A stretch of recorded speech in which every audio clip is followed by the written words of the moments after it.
재해 노출이 돼 있고 오염, 인간의 빈번, 교란, 이식도 많이 하고 그래서 전반적인 건강 상태가 나빠지고 병해충의 저항성도 낮아져 있다. 어떻게 하느냐? 올바른 수족을 선택하고 적합한 장소를 식재하고 이게 조경수의 3대 조건인 것 같더라고. 올바른 수종 선택, 적합한 장소 식재, 적절한 보호 관리. 아시죠? 수종 선택, 장소 식재, 보호 관리 이게 제일 중요한 거예요. 그래서 예방과 정기적인 관리와 점검을 실시해야 된다. 피해 목을 이쪽에 보면 피해 발생 현황과 조사 항목이 있는데 거기 가시면 피해 목 같은 거는 이게 피해가 발생하면은 전수 조사를 해야 돼요. 이 피해 목 조사하고 피해 패턴, 생육 환경 조사, 관리 역사, 토양 조사, 기상 조사 이렇게. 이거는 1차 시험도 중요하지만 2차 시험에 많이 나올 것 같아요. 피해가 발생했다. 어떤 걸 조사해야 되나. 이 6가지를 다 쓰셔야 되겠죠. 피해 목의 수종명, 뭐 수령 크기, 이쪽 하는 거예요. 이쪽 수종명, 수령 크기, 뭐 3년간의 상황, 발병 상황, 그 해충들의 상황, 그다음 패턴은 뭐 수관이냐, 시기는 언제냐, 병증은 어떠냐, 그다음에 생육 환경, 식재 위치는 어떠냐, 간격은 어떠냐, 대기오염 상태는 어떠냐, 주변 상수도, 천연가스 배관 어떠냐, 통풍 정도 어떠냐, 그다음에 관리 역사는 언제 심었냐, 일주일간의 특별 작업이 있었냐, 1년간 특별 작업이 있었냐, 3년간 특별 작업이 있었냐, 복토는 10cm 이상 돼 있냐, 그다음에 토양 조사를 하는데 토성과 다밥의 정도라든가 투수성 견밀도, 표토의 포장 멀칭 여부, 배수 상태, 흙이 말라 있거나 젖어 있냐, 색깔은 정상이냐, 냄새는 나지 않냐, 복토나 절토가 되어 있지 않냐 봐야 되고, 기상, 지난 겨울의 추위 정도가 어떻겠냐, 그다음에 최근에 한발이나 강우 상태는 어땠냐, 최근 비상적인 기상 상태는 어땠냐, 늦서리는 없었냐, 첫서리가 태풍 같은 건 없었냐. 7번 중요합니다. 역 분석을 하는데 잎의 무기 함량 조사 목적은 가장 정확한 양분 결핍 진단법이다. 중요하죠. 그 다음에 언제? 채취 시기는 7월 초, 가지의 중간. 이때 왕성하기 때문에 이때 한다고 그래요. 그죠? 이때 해야지 정확히 나온다. 근데 이게 저기하고 틀려요. 토양하게 그 살림 토양하게 나와서 거기서 나오는 거는 또 틀려. 이게 역분석이. 역분석 12월 달에 하라 그래요. 아니 입도 없는데 어떻게 분석을 해? 아니 저기 역분석을 화력수는 10월 달, 그다음에 침엽수는 12월 달 이렇게 하라고요. 거기서는 토양학에서는 살림 토양학에서는 거기 그렇게 나와요. 그리고 맨 꼭대기, 중간, 밑에 세 군데를 하라고요. 이게 딴 데도 나오거든요. 일단은 네. 우리 시험 보기 위해서 어차피 하셔야 되니까 그런 것도 있을 수 있고요. 일단 잎 채취 시기는 7월 왕성할 때 7, 8월에 하라고 그러는 게 좋고요. 가지의 중간을 하라. 그 다음에 물리적, 화학적 구분해야 돼요. 그죠? 유기물은 화학적에 들어가요. 질소, 산도 이런 거 하고, 그 다음에 그 표 좀 알아두셔야 돼요. 포성은 어디요? 조경수의 접합권, 사질 양토하고 양토 사이라고 돼 있고, pH는 5점에서 6.5 정도, 그 정도 알아두시고, 그 다음에 전기 전도도 0.5 미만, 염분 0.05 미만 이 정도 알아두시면 됩니다. 그 다음에 그 EC 했었잖아요. EC 전기 전도도거든요. 사쪽 맨 위에 EC 전기 전도도인데 단위는 뭐 한 DC 지멘스 퍼 미터 요 정도만 알아두시면 될 것 같아요. 그 다음에 수목의 활력도 측정을 해요. 형성층 설명했었는데 목부와 사부 중간에 있고, 인간의 핏줄같이 수분과 탄수화물을 이동시키는 통도 조직이다. 건강할 때 수분 함량이 높고 활력이 높기 때문에 이제 전기를 통하면 전기 저항도가 낮아요. 건강할 때는. 그죠? 반면에 스트레스를 받거나 죽어지면 수분 함량이 떨어져 전기 저항도가 낮아진다. 그래서 429m를 기준으로 해서 형성층의 활력도를 CER이라고 하는데 병원의 뭐 혈압 측정기와 같 비슷하다. 그 CER, 그 Cambio Electrical Resistance, 형성층 전기 저항이에요. 그래서 샤이거미터는 건강할 때 한 5kg 정도, 5kΩ 단위도 아셔야 돼. 5kg 정도 나와요. 5kΩ이에요.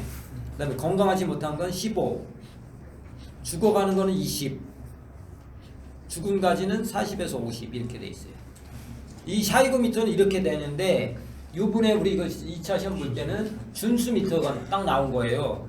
그러니까 우리는 샤이거미터를 분명히 우리 현장에서 했거든요. 2차 그 뭐야 세미나 할 때는 그거 이제 합격된 사람 30명 모여서 했는데 딱 같더니 이걸 보니까 뭐 어떻게 맞추는지도 모르잖아. 그냥 샤이거미터를 했는데 뭐 점수는 어떻게 줬는지 모르겠더라고요. 근데 이제 이거는 이렇게 나오잖아요. 근데 준수 미터는 이제 거꾸로 된 거예요. 점수를 100점 만점으로 해서 거꾸로 이게 점수를 내. 그래서 100점이 제일 좋은 거고 0점이 제일 낮은 거예요. 그래서 90점부터 100점 그렇게 건강한 거는, 그다음에 80점부터 90점까지 이렇게 하는 거예요. 그다음에 그 이렇게 거꾸로 이거는 뭐 이렇게 킬로옴 해갖고 이렇게 하는 거잖아요. 그건 점수로 이렇게 해요. 그다음에 측정하는 것도 틀려. 그래서 제가 저기 해놓은 게 있어. 2차 시험 본 거를 유튜브에 올려놨거든요. 한번 보시고 만약에 1차 되시고 2차 공부할 때 그걸 보시고 가시면 좋아요. 그 다음에 옷 쪽에 보겠습니다. 수목에 피해를 주는 게 있고 비생물적 있고 생물적인 게 있어요.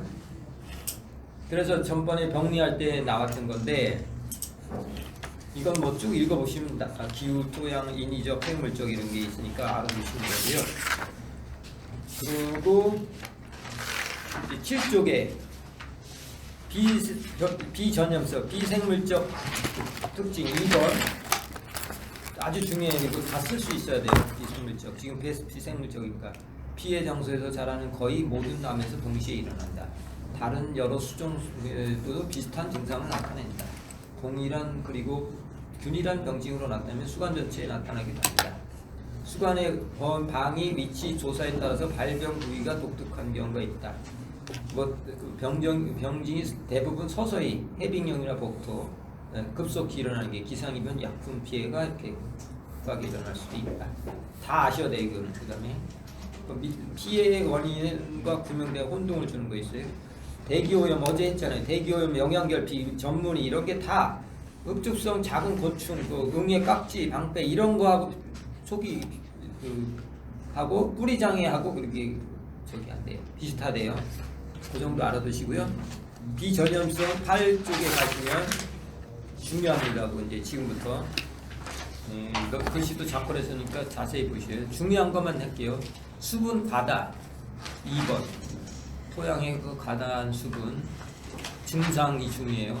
병증 증상 엽병이 누렇게 변하고 잎의 황화와 시드름 뿌리의 변색과 고사. 이게 물이 많다고 그래서 이렇게 잘 사는 건 아니고 이렇게 되면 시들고 그래요.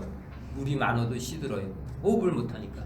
그 다음에 통기성 불량으로 뿌리가 고사하고 배수 불량 또 분지할수이라고 그랬어요. 그 다음에 4번 이상기온. 겨울 눈에서 새싹이 나오는 것이 지연되고 저온 처리로 추나 처리에 필요한 수종이 이제 필요한 거기에서 나타나요. 그 다음에 8번 뿌리 손실. 이 정도. 뿌리 손실 황화 현상이 서서히 나타나며 더운 날 시들고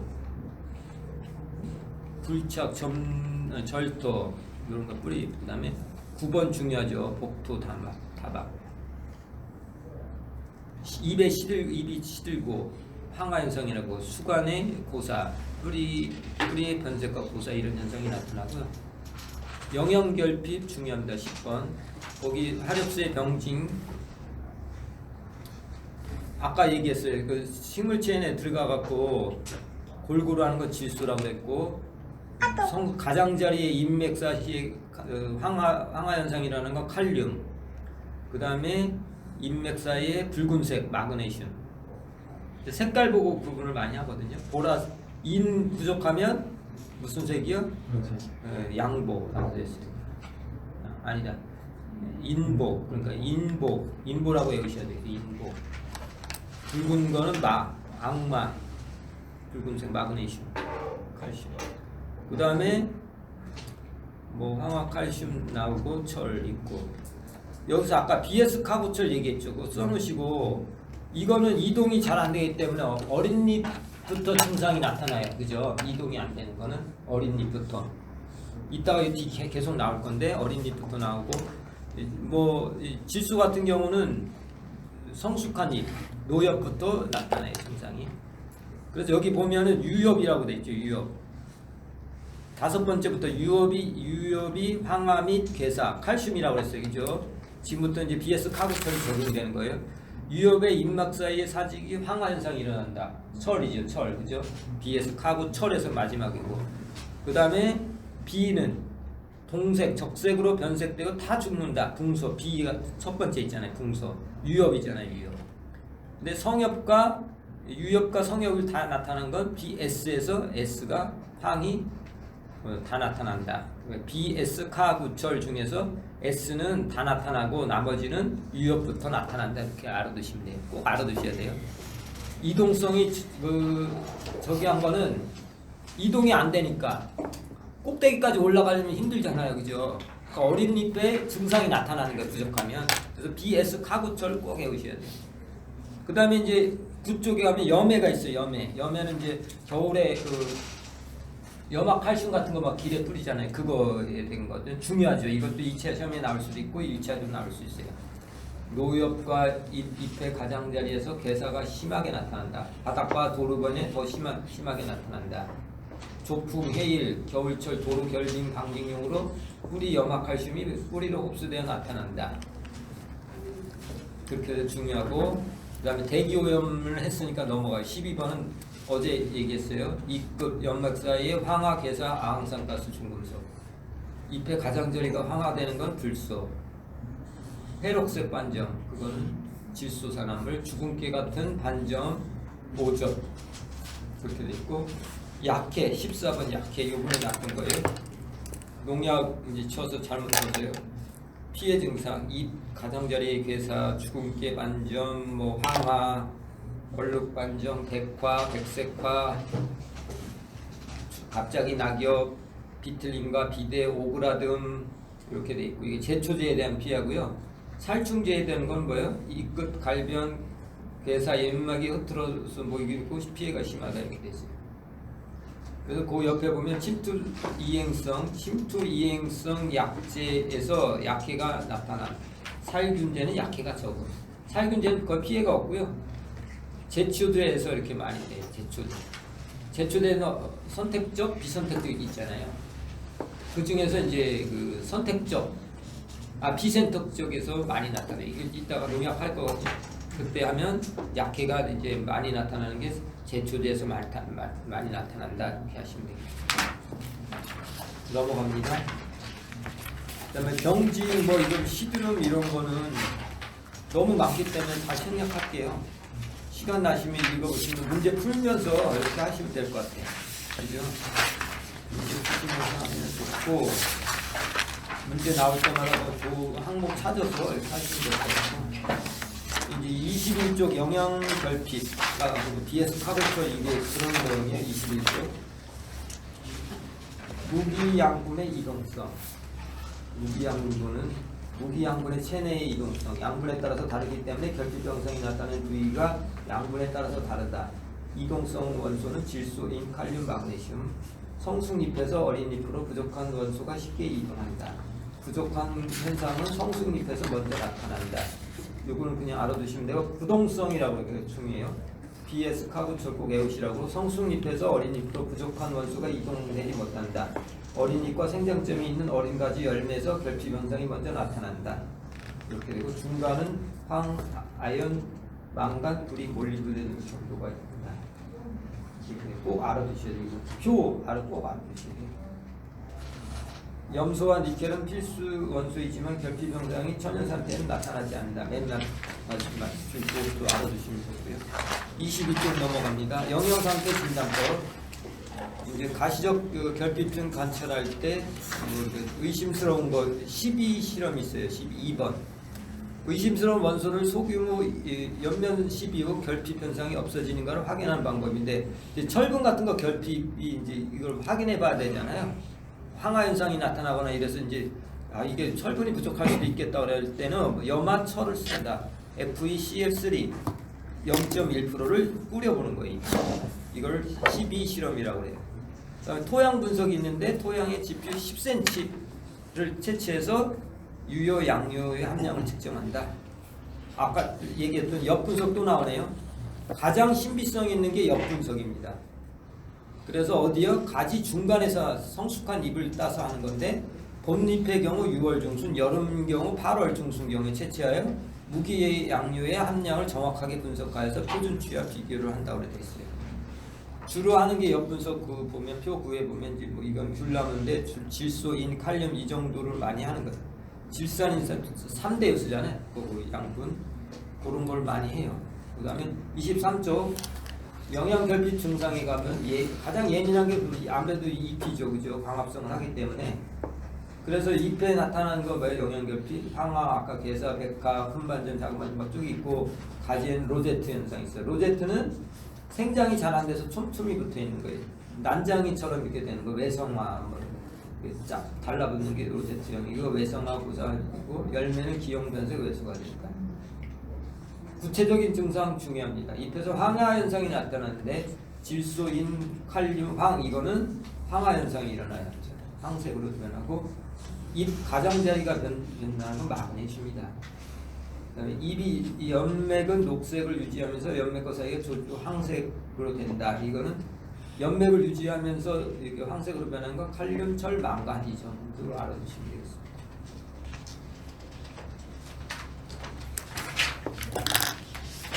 그래서 이제 또 24쪽에 넘어갑니다. 이게 이제 영양소별로 결핍됐을 때 증상 중요하겠죠. 아까 토양학에서도 이게 다 중복되는 거거든요. 생리, 수목 생리에서도 나타나는 거니까 그때 많이 안 했으니까 지금 조금 하겠습니다. 질소 중요합니다. 잎의 성숙엽이 황록색으로 균일하게 변하고 잎이 작고 얇아집니다. 부족했을 때, 그죠? 조기 낙엽이고 열매가 작고 가볍고 일찍 성숙한데, 일찍 성숙해요. 질소가 부족하면. 인 얘기하겠습니다. 인 보라색으로 한다고 했어요. 인보라고 했어요. 인보 뒷면이 동색 보라색으로 변한다. 뒤틀리고 조기 낙엽되고 열매 적게 달리고 작다. 그다음에 칼슘 유엽이 황사 및 괴사, 잎이 작고 기형화 뒤틀리고 뭐 끝부분이 고산되고, 아까 그 토마토 썩은 그거 알아두셔야 되고, 마그네슘 그 중요해요. 황은 가지가 외성화된다. 작아지는 거죠. 질소 결핍하고 증상가 비슷하다. 이거 알아두시고,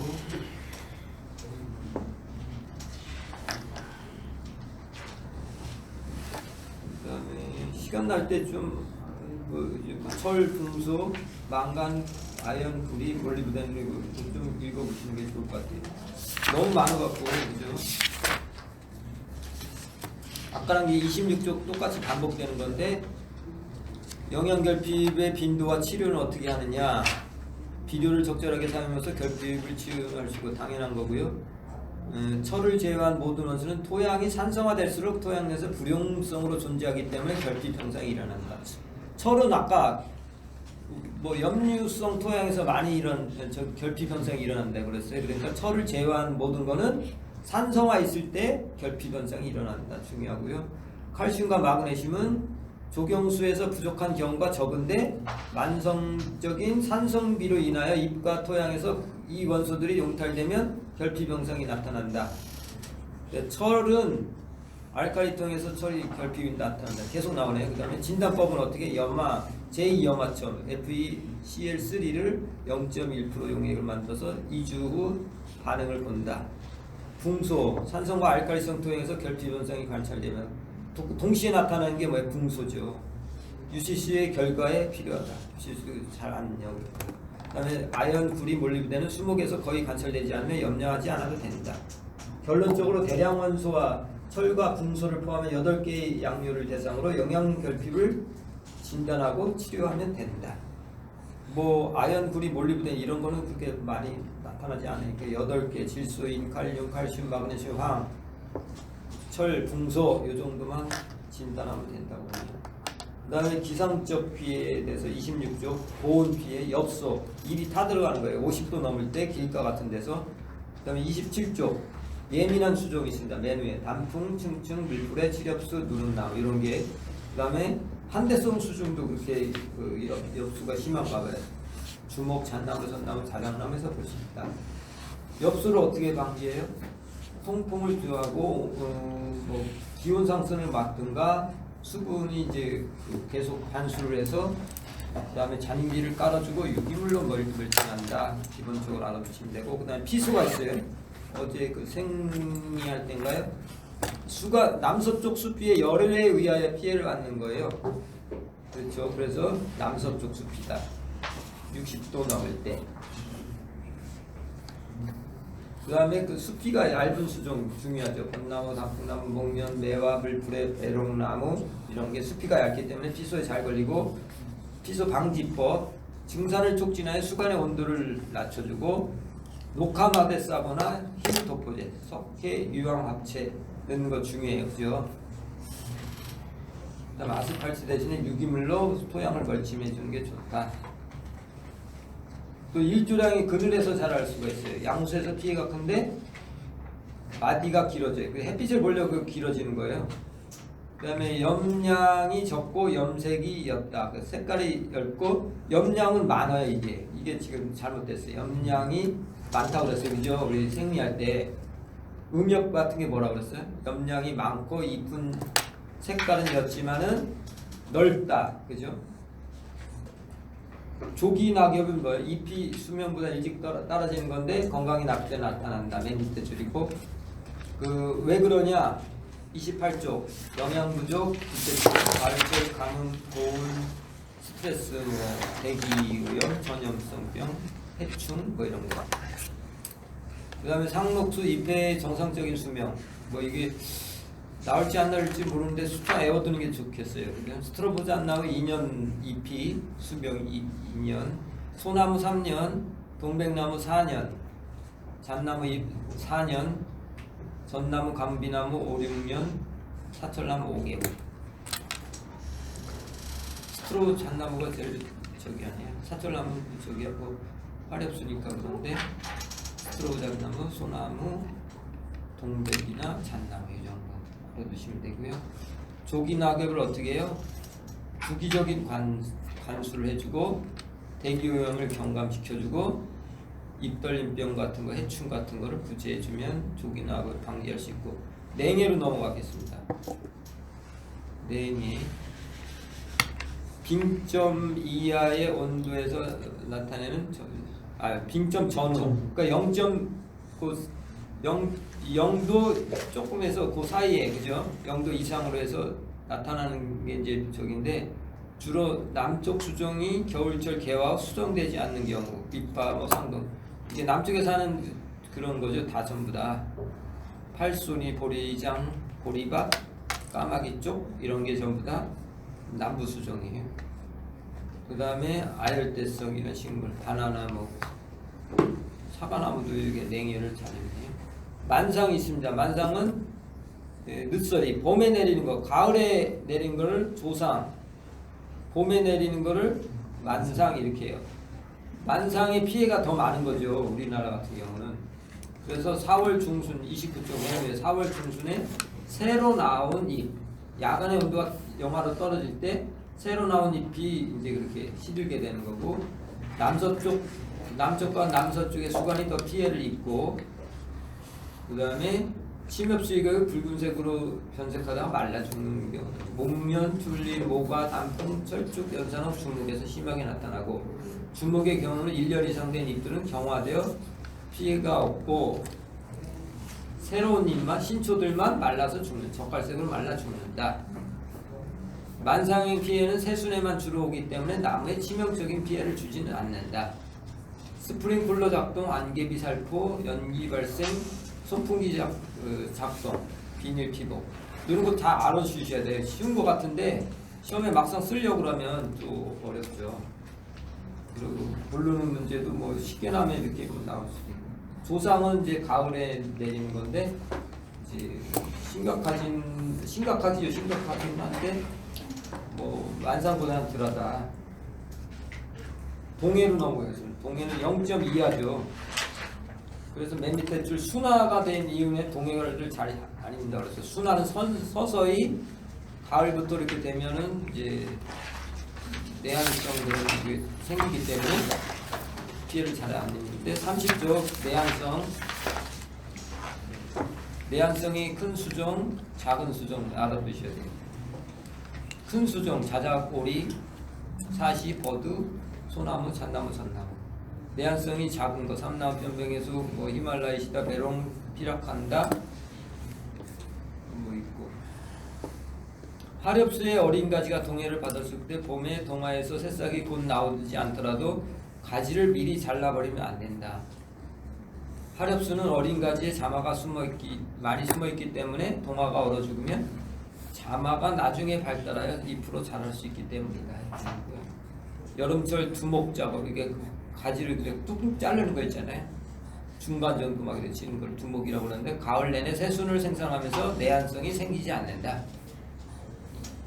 내한성의 원리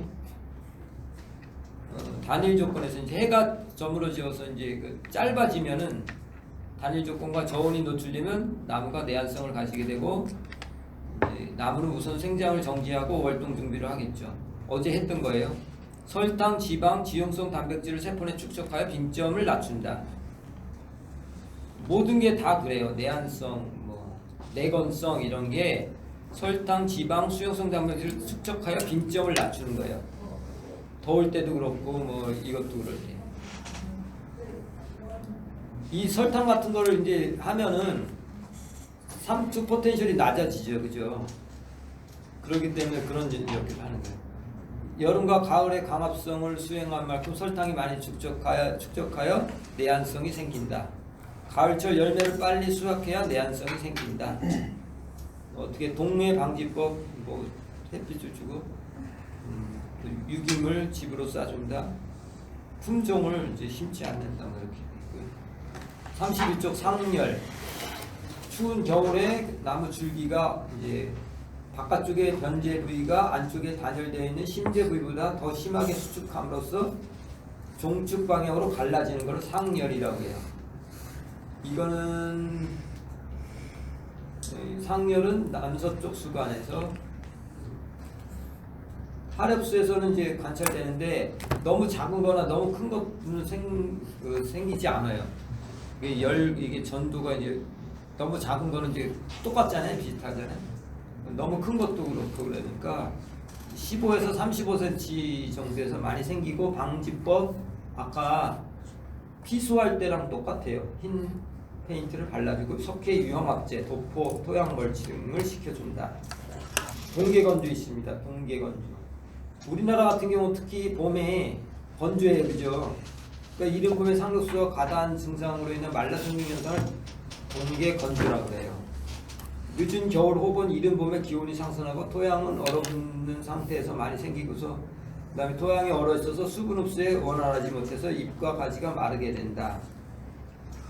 어떻게 해야 돼요? 방풍림을 설치해 증산작용을 최소화하고 배수 상태를 양호하게 유지해서 뭐 해토를 빨리 해주고 증산 억제제를 잎에 뿌려줘요. 그러면 이게 증산이 안 돼요. 그 다음에 가능하다면 짚표면에 멀칭을 임시로 걷어줘서 해토를 촉진시킨다. 그 다음에 쭉 넘어가고 설에는 8번 설에 엽수 염령을 주죠. 우리 뭐 이렇게 가을에 막 저기 그 소나무 같은 거 전지 많이 하거든요. 이게 이제 그 설해를 방지하는 것도 역할을 해요. 그 다음에 9번 서리빨 피해가 있는데 땅에서 이제 얼어서 막 밖으로 이제 솟구쳐 오는 거잖아요. 방지법 배수를 철저히 하고 멀칭을 하고 진흙 토양의 경우는 모래를 섞어준다. 풍해는 바람 때문에 하는 건데 그 밑에 보면 뭐 천근성인 가뭄비나무와 낙엽송이 바람에 약하다. 천근성, 뿌리가 얇게 뻗어 있는 건 당연히 그 다음에 밑에서 세 번째로 수관이 빽뻑하거나 아주 좁은 각도 또는 아주 넓은 각도로 뻗은 가지 이런 거 요런 거는 많이 발생해요.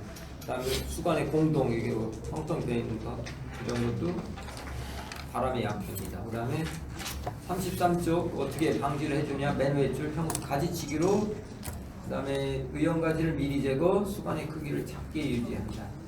그 다음에 소경물을 이식할 때 밑가지를 그대로 두어 밑가지 가지치기라면 어떻게 소살투가 그 높아진다고 그랬어요. 그죠?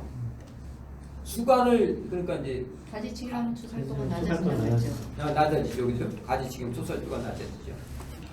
간전. 근데 그거 이제 그 수관을 치면은 소살도가 높아지죠. 그래서 여기서 보면은 밑가지는 그대로 둬요, 그죠? 그래서 가지를 그대로 둬갖고 소살도가 높아지기 때문에 밑이 튼튼해서 이제 바람이 잘 견디는 거예요.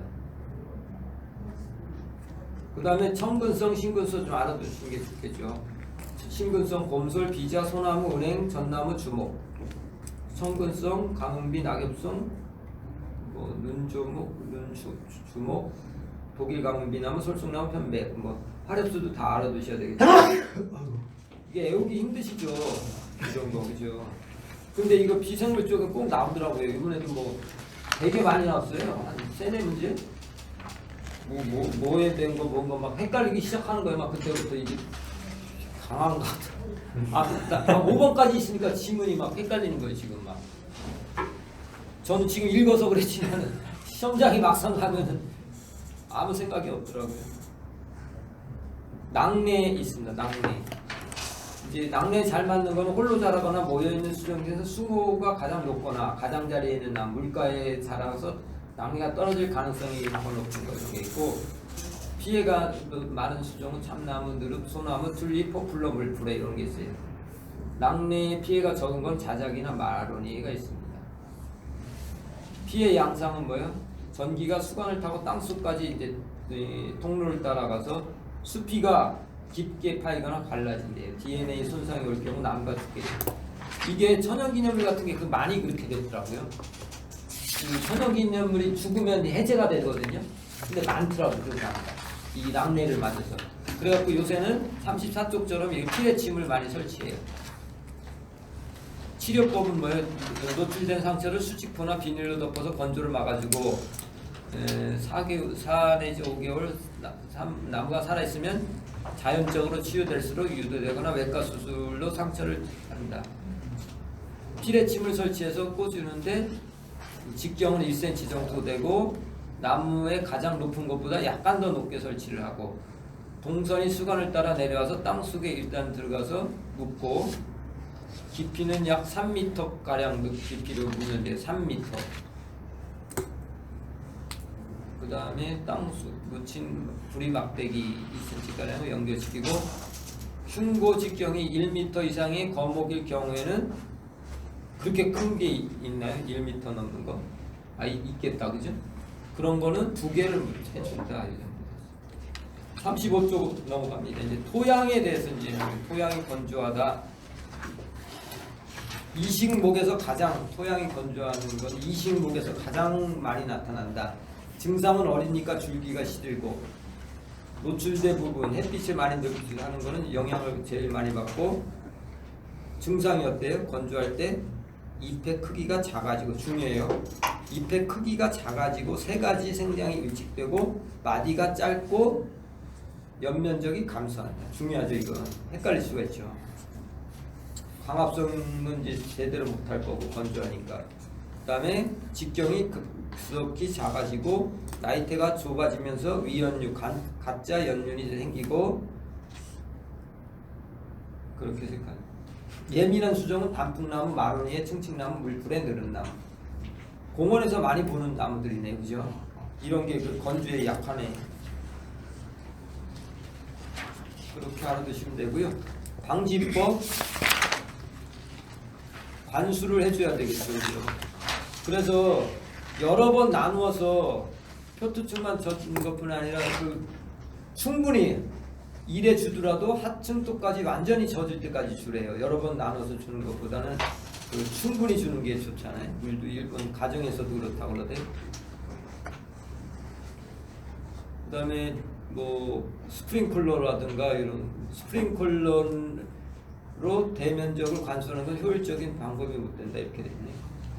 점정 관수법을 이용하여 나무 밑동만 조금씩 물을 흘려보내는 것이 가장 바람직하다. 이게 점정 관수법이 더 스프링클러보다 좋다고 그러네요. 물주머니를 달아주는 것도 좋고요. 토양 멀칭해주면 좋고요. 그 다음에 내건성 높은 나무, 소나무, 노간주, 곰솔, 향나무, 눈향나무, 사철나무, 호랑가시나무, 가죽나무, 사시나무 대부분 다 강하네요. 낮은 거 맨 밑에 그거 다 외우셔야 될 것 같아요. 나구송, 느릅나무, 능수거들, 단풍동백, 마로니, 물풀에 주위에 중나무. 이제 과습이 중요해요. 과습 다 중요한 과습이 중요한데 과습에 보면 보통 비가 온 후 1.2m 구덩이에 5일이 지나도 물이 빠지지 않는 게 이제 과습이라고 하고요. 홍수로 인하여 7일 이상이 돼 있는 거를 이제 과습이라고 하는데 증상은 누렇게 변하면서 잎이 마르고 어린 가지가 고사하고 겨울철 동해도 약하다. 수관 상부의 가지 끝부터 서서히 죽어내려면서 수관이 축소되고 잎의 숫자가 감소하여 수관이 엉성해진다. 방지법은 명거배수. 명거배수는 노출된 이제 도랑, 그 다음에 안거배수는 땅 속에 파묻는 거잖아요. 그래서 과습 상태를 제거한다. 모래도 첨가하고 5일 이내에 물을 5일 이내에 배수시키고 내습성 수종을 버드나무, 나구송, 단풍나무, 느릅나무, 미루나무, 물풀에 버즘, 주엽 뭐 이런 거가 과습에 강하다. 38쪽 염해 중요합니다. 염해는 아까 얘기했어요, 그죠? 그래서 아까 0.5 정도 된다고 그랬죠. 0.5 정도 심해지다. 두 번째 줄. 그 다음에 증상은 염해는 중요합니다. 이거 잎에 가장자지가 타 들어가고 심하면 낙엽이 지고 눈이 더 이상 자라지 않고 가지가 죽습니다. 침엽수는 해빙제에 의해 겨울철에 잎의 끝부분부터 괴사 현상이 나타내요. 초기 증상은 생장 감소와 조기 낙엽 현상이 있을 때 쉽게 구분이 안 된다고 해요. 그 다음에 해안가에 4km 이내에 자라는 것도 천연적으로 이제 뭐 견디는 성지, 곰솔 유명하죠. 곰솔 해안가에 잘 견딘다는 거. 그 다음에 코코넛은 뭐 쓰나미에 잘 견디나 봐요. 쓰나미 그런 거. 방지법, 물로 씻어준다. 염류를 충분한 관수로 제거한다. 150mm 관수로 표토 30cm 내 50%의 소금을 제거할 수 있다. 그 다음에 39쪽 해빙염 피해는 도로변 토양을 비닐로 사전에 덮어주거나 잎의 증상에 증산 도포제 아까도 했어요, 그죠? 이제 그 동계 건조 그때도 증산 억제제 뿌려주고 해빙염 때도 뿌려주고 중요한 거는 토양에 활성탄을 넣어 소금을 흡착시킨다. 내염성 강한 거 중요합니다. 곰솔, 노가다, 니기다, 소나무, 주목, 측백나무, 향나무. 약한 것도 알아두셔야 되겠죠. 가시, 개나리, 단풍류, 목련류, 벚나무, 목련 같은 게 내염성이. 낙엽성, 소나무, 은행, 전나무, 히말라시다. 생물적 피해는 넘어가겠습니다. 대기오염 43쪽. 중간에 이거 뭐 메리지 이런 것도 42쪽도 나올 수 있거든요. 메리지 같은 게 요새 많잖아요. 그런 거 뭐 가스 냄새가 난다, 뭐 아까 유황가스 뭐 이런 것도 다 피해 증상도 뭐 이렇게 조금씩 알아두시면 돼요. 피해 증상. 뿌리가 청색을 띠면 맨 밑에서 둘째 줄 42쪽. 매립지는 뿌리가 청색을 띠면서 물에 젖은 것 같은 색깔을 나타내면서 죽어가는 증상이 가장 뚜렷한 증거다. 중요하죠. 어렵죠 이거 내용이 많아서. 그 어렵지는 않은데 참 그 내용이 많다 보니까 좀 힘들어요, 그죠? 그다음 43쪽 대기오염 어제 했던 건데요. 대기오염 중에 아황산가스 후진국형 오염물질이다. 산성비가 주 원인이다. 아황산가스 0.1 ppm 이상에서 수목에 피해를 준다. 질산화산화물은 자동차 엔진 연소에서 할 때 나타난다. 44쪽 오존 자외선 차단해주는 고만 역할을 하는데 대기권 생물에는 유해하다. 30도 이상 맑게 개인 날 많이 발생한다. 선진국형 대기오염 물질이다. 비린내 냄새와 비슷하고 강력한 산화력을 갖고 있다. 대기 중에 0.12 ppm 이상일 때 오존주의보를 내리고 0.3 ppm일 때 추가하면 경보를 발생한다. 0.3 ppm 중요하죠. 그 다음에 밀입자 미세먼지 무슨 문제가 많으니까 날 수도 있어요. 0.002mm 이거 저기랑 똑같아요. 점토 검댕과 먼지는 도시에서 식물 생장에 지장을 줄 만큼 높은 수준으로 존재하고 기공의 먼지가 2년 이상 누적되면 피해를 발생시킨다. 펜 자동차 매연가스에서 강력한 산화력을 가졌다. 수목에 영향을 주는 대기오염 물질 종류별로 이렇게 알아두시면 되겠죠. 알아두시면 그리고 병징 중요합니다.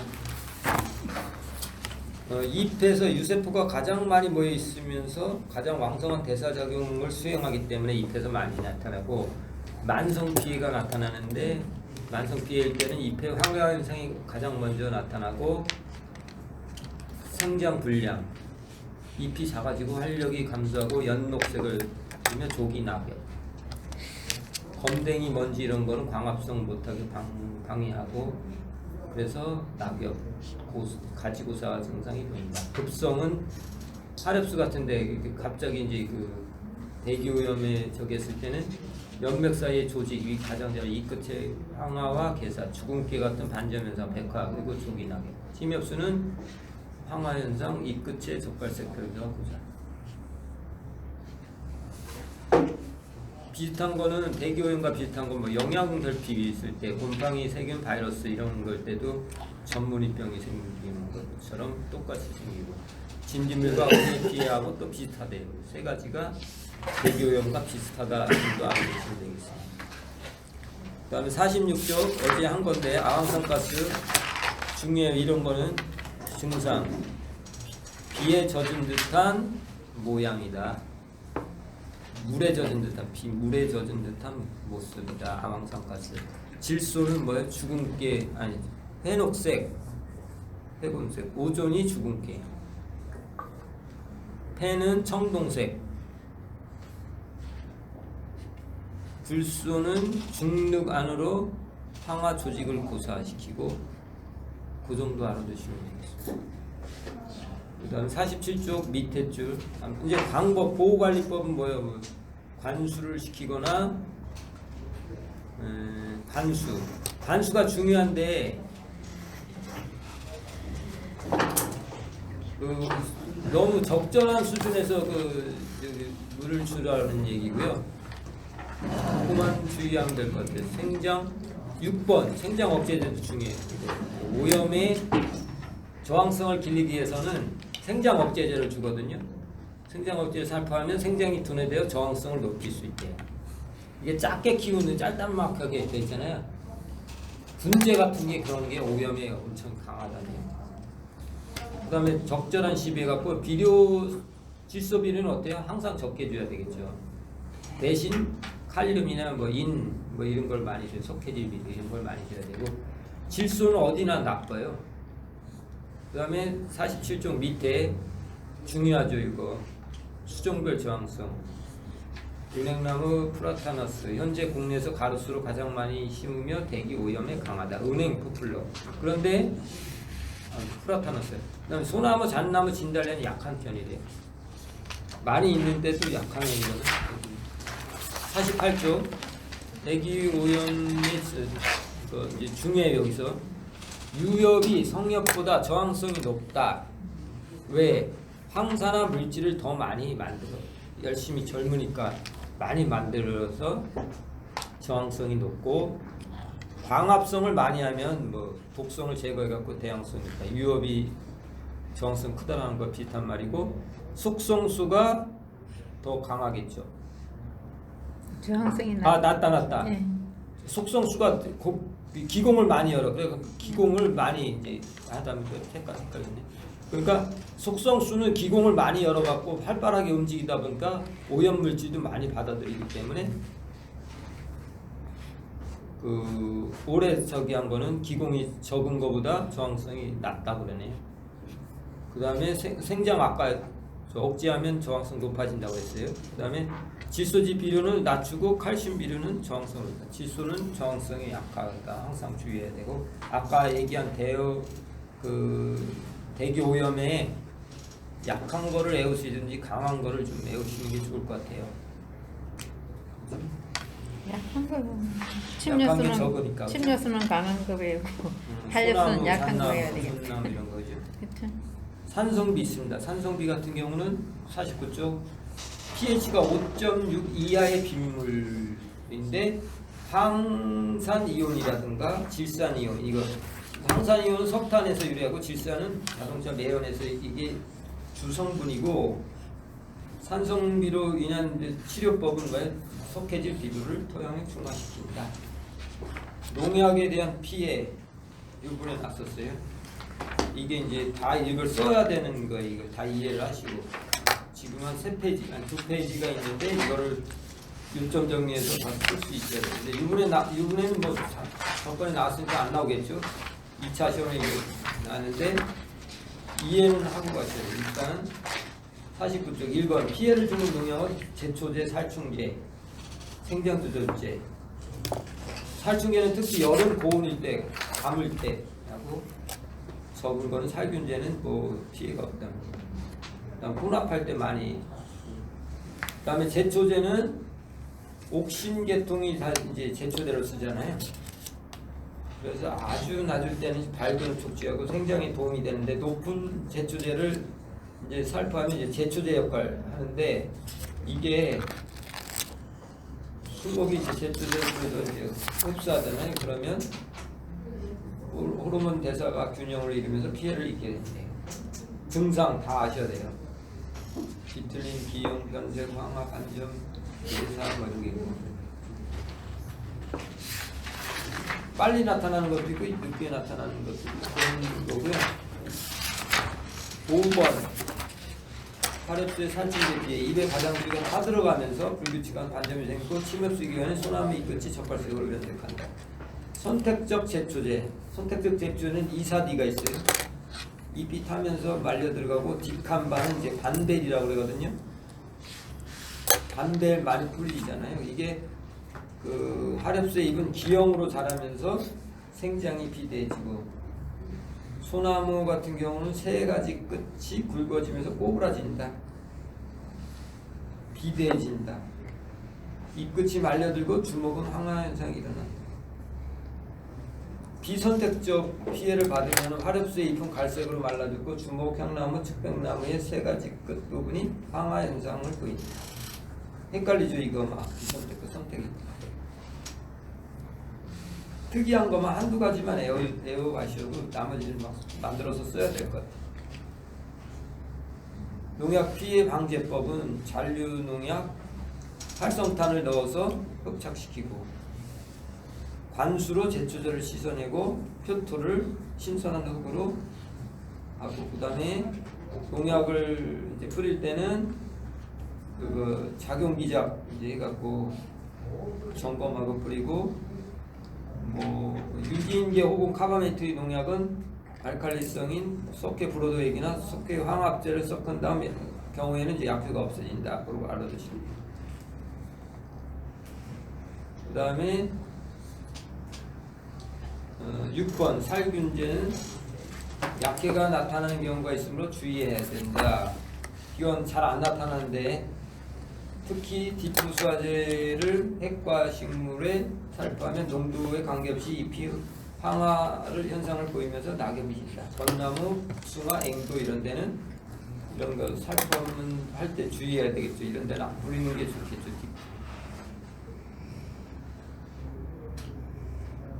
농약 피해할 수 있는 거, 농약 칠 때 조심하는 거죠.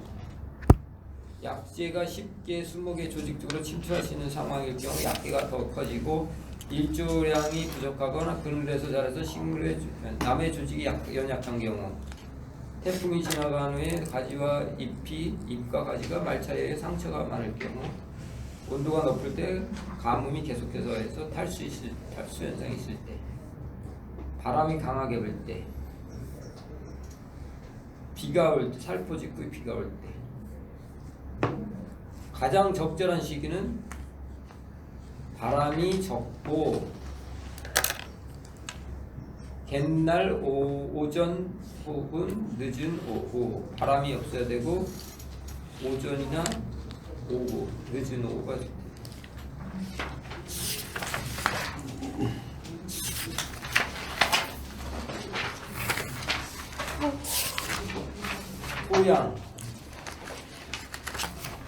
토양 복도 중요하다고 했습니다. 그래서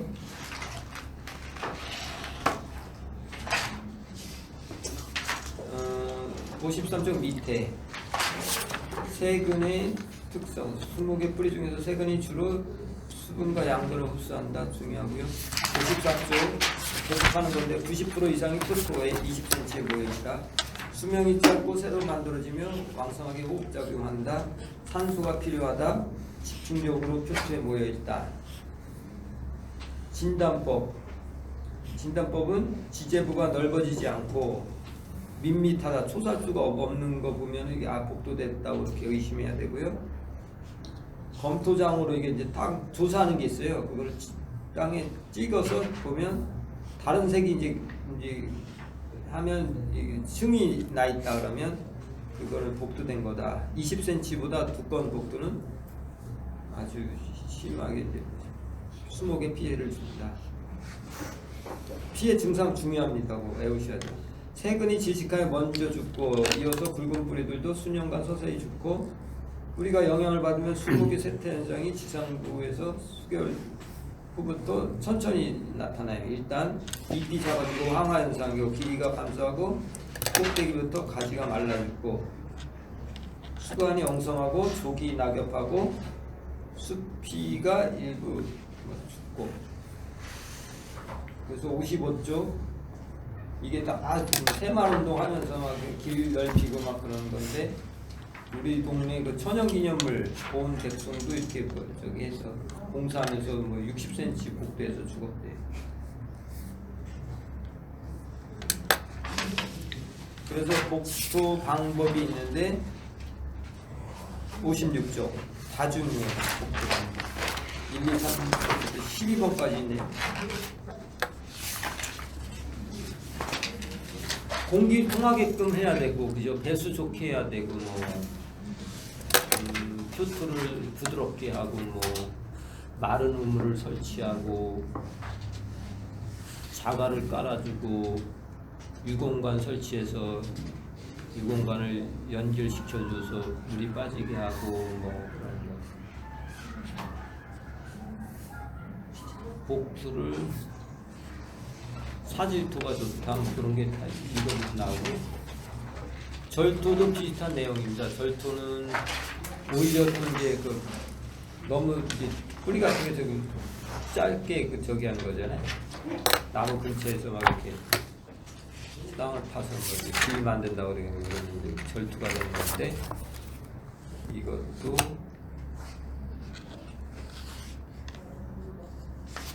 그냥 치료법은 3번 반복적으로 간수하여 고사를 방지하고 인산비료를 주어 뿌리의 발달을 촉진합니다. 반면에 당분간 질소비료는 사용하지 않는다. 이 정도 알아두시면 끝났습니다. 월동 준비 61쪽 배수 철저. 배수를 철저히 해야 돼요. 월등히 멀칭, 관수, 동결정 관수, 네. 수관 보호 뭐 이런 거. 방풍리, 방풍경. 62쪽 맨 끝에 중산 억제제 이거 동결에 중산 억제제 많이 뿌리네요, 그죠? 이식할 때도 뿌리고 말이죠. 좀 쉬었다가 하겠습니다. 농약학 서론에서 농약의 정의, 명칭, 농약의 기능 및 중요성 이렇게 나와요. 그래서 거기 정의, 명명법, 농약 포장 색상 이런 거 이제 아시죠? 그래서 협회 페이지 뭐 1페이지 막 이렇게 써놨죠. 이 사람도 이제 협회 거 같고 수목 협회 거 같고 저렇게 한 거예요. 필요하신 분은 드리겠습니다. 올려놓겠습니다. 스캔 떠는 거 있거든요. 농약학 이거 저기서 해놓은 거. 수목협회 거 그러니까 올려놓을게요. 거기 보시면 페이지도 할 수 있고 그 다음에 농약의 기능에서 보면 농약의 구비 조건이라든가 농약의 중요성, 효과, 농약의 발달 과정 여기서 나오고요. 그 다음에 농약의 분류가 있습니다. 방제 대상 분류, 사용 목적에 따라, 그다음에 화학 조성에 따라 분류가 있는데 유효 성분에 따라서 이제 분류할 수 있고 농약의 작용 기작에 따른 분류. 요건 꼭 나와요. 작용 기작은 뭐냐면은 어떤 해충의 어떤 부분을 가해를 해서 죽이냐 농약이. 농약 기작이 중요해요. 살균 있고 살충 제초제마다 다 그 약마다 농약마다 작용 기작이 있어요. 시험에 잘 나오고요. 그다음에 제형에 따른 분류가 있어요. 제형. 농약이 이제 그 처음에는 뭐 가루 같은 거로 나왔었어요. 처음에는. 그런데 가루를 뿌려보니까 막 이렇게 먼지가 돼서 막 바람에 날리고 그래서 사람들한테 피해도 많이 입히고 그러다 보니까 또 그러면 안 되겠다. 날리지 않는 뭐 입제로 한번 만들어 보자. 또 입제를 해보니까 또 이게 잘 저기가 안 되네. 농약이 효과가 없네. 그래서 또 수화제도 한번 해보자. 액제도 이렇게 계속 발전하는 거예요. 그 제형도 중요해요.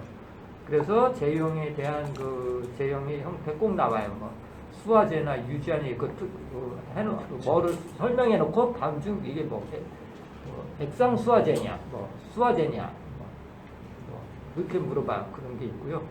그다음에 농약의 작용 기작 아까 했는데 살균제는 어떻게 작용을 하냐, 뭐 살충제는 어떠냐, 제초제는 어떻게 하냐 이렇게 작용 기작 중요하다고 그랬고요. 제형도 제재 목적이라든가 직접 살포하는 게 있고 희석 살포하는 게 있고 특수 제형이 있고 그래요. 그다음에 농약을 도와서 해주는 게 있는데 농약은 원재가 몇 프로 안 돼요 사실. 무슨 우리 음료수 마셔도 뭐 원액은 뭐 몇 프로뿐이 안 되잖아요. 뭐 1% 농약도 마찬가지예요. 농약이 이렇게 액체에 있는 농약이라고 그러면 이 안에 농약이 한 뭐 1% 이내뿐이 안 돼요. 그럼 나머지는 뭐로 돼 있냐? 그거를 이제 용제라고 녹이는 거. 그다음에 계면활성제라고 그랬어요. 계면활성제는 이게 잘 이제 물에 잘 녹아 있어요. 골고루 퍼지는 거 있죠. 그 현수성 뭐 이런 거, 뭐 잘 녹는 거, 부착하는 거 이런 역할을 해주는 게 계면활성제예요. 그러니까 계면활성제 특징은 잘 알아둬야 되고 전착제도 있고 뭐 중량제 있습니다. 그 무게를 그 농약의 원 성분이 너무 작기 때문에 이거를 약간 무게를 줘야 되잖아요. 그거를 우리 토양학 할 때 했던 뭐 규조토라든가 활석 이게 벤토라이트 이런 거 갖고 이제 농약에 너무 가벼우니까 원액이 그거를 도와서 중량을 시켜 무게를 좀 나가게끔 만들어주는 게 있고 협력제가 있고 약해 방지제도 있고 그래요. 협력제는 도와갖고 더 효과가 날 수 있도록 도와주는 거고. 그다음에 농약 사용법이 있습니다. 농약 사용법에는 농약을 이제 뿌리는데 어떻게 뿌리느냐? 그래서 처리할 때 배액 조제법이라고 했어요. 그죠? 배액 조제법. 희석한다고 그랬잖아요. 희석할 때 몇 배액으로 뿌리냐? 이게 이제 배액 조제법이라고 그래요. 그다음에 약재를 혼용할 때 어떻게 해야 되냐? 혼용할 때 주의 있죠. 그 다음에 약재 처리할 때 농약 살포 방법 그런 것도 시험에 나오고요. 그 다음에 이제 독성이라는 거, 농약의 독성. 농약의 독성의 종류 및 증상, 시간이라든가 투여 경로, 독성의 강도, 그 다음에 농약의 잔류하고 안전 사용에 대한 게 나와요. 그래서 농약 잔류 허용 기준이 설정돼 있어요. 그 다음에 농약의 저항성이 있는데 이제 교차, 뭐 복합, 역상광 뭐 이렇게 있어요. 그래서 이제 이 사람이 자체 시험을 받는 이제 그냥 문제를 냈었어요, 자기가. 그래서 어떤 문제였었냐면 1번 농약 라벨 색상이 날 것이다. 그래서 뭐 많이 해보셨죠? 농약의 색깔. 살균제는 분홍색이고 살충제는 녹색이고 녹색이고. 그다음에 또 제초제는 황색이고 노란색. 뭐 이런 식으로 외워두셔야 돼요. 전착제 같은 경우는 흰색이고 그래요. 뭐 이런 식으로 농약을 보고 딱 식보하셨던 분은 쉬울 거예요. 이거 약간 이해를 많이 공부를 많이 하셨기 때문에 지금 식보 갖고 계신 거 아니죠? 다른 분들 거의 다 식보 갖고 계시죠. 식보가 할 때 이제 농약학이 있으니까 그때 많이 공부를 하시는데 이런 건 쉽죠. 이제 색깔, 농약 병에 이제 색깔, 아니 봉투에 색깔 보고 이제 구분을 해요. 우선. 그 다음에 이제 유기유황제라는 게 있어요. 유기유황제라는 거는 유기농약이 있어요. 이게 유기농약이라는 거는 뭐 황이라든가 불이라든가 이런 걸 갖고 농약을 만드는데 주로 유기유황제 많이 나와요. 그래서 다음 중 유기유황제는 그래서 하면 망코잽 수화제다. 망코잽 수화제는 뭐예요? 유기유황제다. 이런 문제가 났었고요. 그 다음에 해충의 신경계를 이제 작용해서 죽이잖아요. 기작이라고요. 기작이라고 그러는데 이제 벤조일 우레아게라는 게 있어요. 벤조일 우레아게, 우레아 이런 게 들어가면 해충 중에 우리 공부할 때 외골격은 다 키틴으로 돼 있다고 배웠어요, 그죠? 그거를 못 만들게 하는 그 농약이 있어요. 그게 그게 벤조일 우레아게라는 이게 이제 살충제죠. 살충제 중에서 우레아 이런 게 들어가면 뭐요? 키틴 합성을 못하게 하는 거예요. 키틴 합성을 못해. 이게 작용기작이라는 거예요. 이거는 키틴 합성을 못하게 해서. 그런 종류 이제 아셔야 되고, 그 다음에 벤조일 우레아게 말고 그 4번 보면 벤지미다졸, 약간 벤자로 시작하긴 하지만 벤지미다졸이 있어요. 이거는 살균제에 속해요. 그러니까 지금부터 구분해야 될 거는 살균제냐 살충제냐 제초제냐 이걸 구분하실 줄 알아야 돼. 약간 복잡해. 혼동이 돼요 이제. 그러니까 그거 구분하실 줄 알아야 돼. 그래서 예를 들어 우리 1회 때 전번에 얘기했죠. 테브코나졸에 대한 걸 자꾸 얘기하잖아요. 이건 살균제예요. 그죠? 우리 그 균을 곰팡이에 대해서 한 70~80%가 뭐 다 균에 의해서 이제 발생되는 그 수목병인데 그거 이제 테브코나졸을 우리 치잖아요. 이건 살균제다. 이렇게 알고 들어가야 돼요. 그래서 우리 볼 때 2차 시험 볼 때 테브코나졸 뭐 희석 배수를 계산하시오 이렇게 놓고 걷다가 다음 중 뭐 살균제냐 제초제냐 살충제냐 이렇게 물어봤대요. 그런 걸 구분하셔야 돼요. 그런데 이제 벤지미다졸 같은 경우도 살균제가 돼요.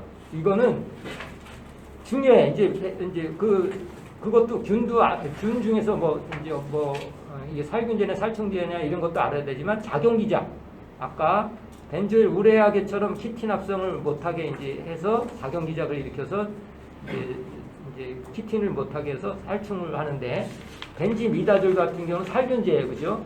살균제는 뭐냐면 세포 분열을 못하게 해서 죽이는 거예요. 농약 이 벤조미다졸이라는 살균제는 세포 분열을 해서 이게 선면제 났었어요. 그런데 공교롭게도 이 사람이 적중을 여기서 한 2~3개는 했어. 대단한 거죠. 예상을 했는데. 이 사람이 이제 신구대에서 이제 그 스터디를 주관하면서 이렇게 이제 문제를 자기들끼리 만들어서 했나 봐요. 근데 이 사람이 한 게 이렇게 벤지미다졸 이런 게 나왔었어요, 시험에. 다음 중 벤지미다졸은 어떤 작용을 해서 살균하는 건가? 세포 분열에 대한 거다. 그 다음에 제형 많이 나온다고 했죠. 5번에 제형은 제형 중에서 계면활성제가 중요한데 요거는 이제 수화제에 대한 거를 얘기를 했나 봐요. 수화제. 그래, 물에 타서 이런 게 나오면 수화제죠. 이따가 조금 뒤에 할 거고, 그다음에 농약 희석 배수하는 거. 문제가 이 사람들이 만들었었는데, 이제 예를 들어서 문제가 800배 액으로 120리터를 살포하고 싶다. 공식이 어떻게 돼요? 농약 유제 사용량은 희석 배수분의 살포액이다. 살포량, 물의 량, 그죠? 그러니까 여기서 800배니까 800분의 120이요. 근데 120 물의 양이 120리터를 뿌리고 농약을 120리터 뿌리고 싶어. 120인데 이게 이제 밀리리터로 고쳐야 돼요. 천을 곱해야 되죠. 그래서 800분의 120 곱하기 1000 하면 150ml. 이게 계산하는 게 꼭 나와요. 네. 1회 때 2차에 나왔는데 1회 때 또 2회에 가서 서술할 때 뜻하지 않게 서술하는 문제 중에 섞여서 나온 거야. 다음 뭐 농약을 타는데 뭐 몇 리터를 사용하고 싶다, 몇 배액으로 뿌리고 싶다. 공식에 넣기만 하면 되죠. 그런데 이걸 못 푼 사람이 있다는 거야. 너무 안타깝죠. 그냥 희석분에 농약 살포 양만, 농약 액량만 해주면 금방 나오잖아요. 그러니까 뭐냐면은 이게 1리터라고 쳐요. 1리터에 1리터야. 그러면 밀리리터로 하면 1000이잖아요. 1000ml죠. 그런데 이거를 1ml 농약을 넣었어. 그러면 이게 희석 배수가 얼마가 되는 거예요? 1000배가 됐으니까 이건 거꾸로 해야죠. 그죠? 그러니까 뭐냐면 물 1리터에다가 물 1리터에다가 농약을 1ml를 넣었어. 그러면 몇 배액을 되는 거예요? 1000배액이죠. 그죠? 1ml에 1000배가 1000ml잖아요. 1리터잖아요. 그러니까 또 이렇게 공식을 외워갔는데 희석배수 물어보는 경우가 있어요. 그죠? 희석배수가 물어봤을 땐 또 다르게 또 계산을 해야 되죠. 이게 이쪽으로 가는 거니까 희석배수가 이쪽으로 가니까 유제 사용량분의 단위 명백도 살포 양량 이렇게 되겠죠. 공식이. 꼭 외워가고 그게 1ml에 1000배이기 때문에 1000배액이 이렇게 부르는 거예요. 농약 1ml에 물을 1000ml를 넣으면 1000배잖아요. 그죠? 1000배. 그래서 1000배액 이렇게 하는 거예요. 1000배액. 그러니까 물론 이제 합치면 또 1001이 되겠지만 이제 정확히 하면 그렇게 됐지만 아무튼 1000배가 되는 거예요. 그죠? 1ml 1000배이기 때문에 1000배액 이렇게 부르는 거예요. 그 개념 공식을 꼭 그냥 외우시기만 하면 돼요. 그래서 집어넣기만 해요.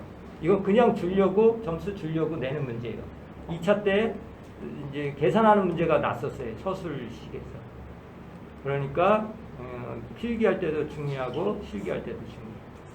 그다음에 독성 관련된 게 이렇게 났었어요. 독성 관련된 게 이걸 맨 이거 장을 맨 이렇게 뒤집어 보시려면 보면 맨 끝에 오른쪽에 그게 있어요. 오른쪽에 독성. 농약 독성의 종류와 증상이 있는데 그 발현 시간에 따라서 농약 독성이 시간이 그냥 바로 나타나는 게 뭐예요? 급성 독성. 그 다음에 중간 정도에 되는 아급성 독성, 만성 독성. 시간에 따라 이렇게 나눌 수 있고요. 투여 종류가 있는데 입으로, 그 다음에 피부로 흡입돼서 되는 게 세 가지로 나눌 수 있어요. 그래서 이렇게 이런 걸 따져갖고 독성 정도를 하는데 그게 맹독성, 저독성, 보통독성, 고독성, 맹독성. 맹독성이 가장 높고 그 다음에 고독성, 보통독성, 저독성 이렇게 나타나요. 이건 뭐냐면 반치사량으로 나타내요. 이 독성은. 반치사량이라는 거는 예를 들어 뭐 해충이 100마리 있다.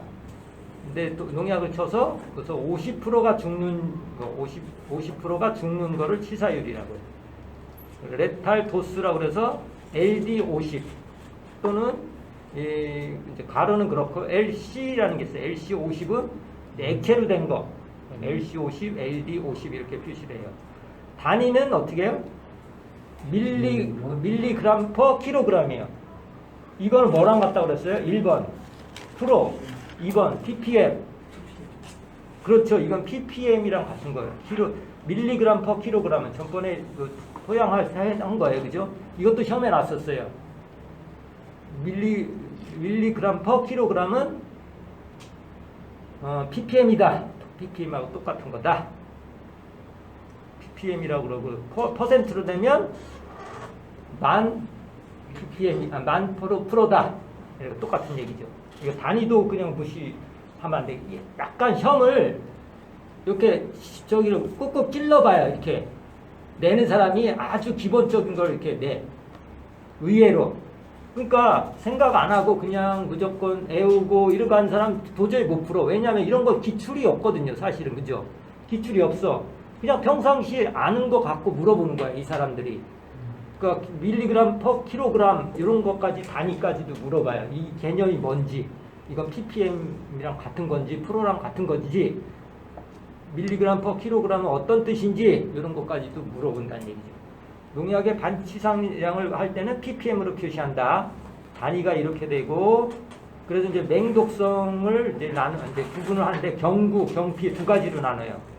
경구는 입으로 들어가는 거고 피부로 들어가는 거 이렇게 되는데 또 고체하고 액체 나눠요. 그죠? 고체, 액체 나누고요. 잎하고 경피로 들어가는 거예요. 그래서 맹독성 같은 경우는 이 표를 외우셔야 돼. 이거는. 날지 안 날지는 모르지만 외우셔야 돼. 그래서 우리 1회 때 났어요. 저는 외우고 갔어. 그래서 다행히 맞췄죠.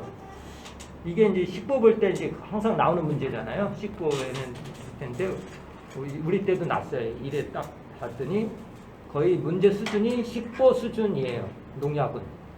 그 정도만 이렇게 공부해 가시면 되는데 그래서 맹독성 같은 경우는 5예요. 그죠? 독성은 조금만 줘도 죽어요. 그죠? 고체는 5고 액체는 조금 더 많아야 돼. 그럼 몇 배냐 하면 4배. 고체하고 액체. 그 다음에 경구하고 경피는 몇 배? 2배. 그죠? 그러니까 5에 2배, 20에 2배 이런 식으로 해갖고 또 맹독성, 고독성 할 때는 10배씩 뛰죠. 그죠? 네, 10배씩 뛰죠. 맹독성, 고독성. 고독성에서 보통 독성 또 10배. 저독성 할 때 그래서 5,000 이상 500 이상, 500에 4배니까 2000 이상, 뭐, 이런 식으로 이제 외우셔야 돼요. 그래서 이렇게 나고요.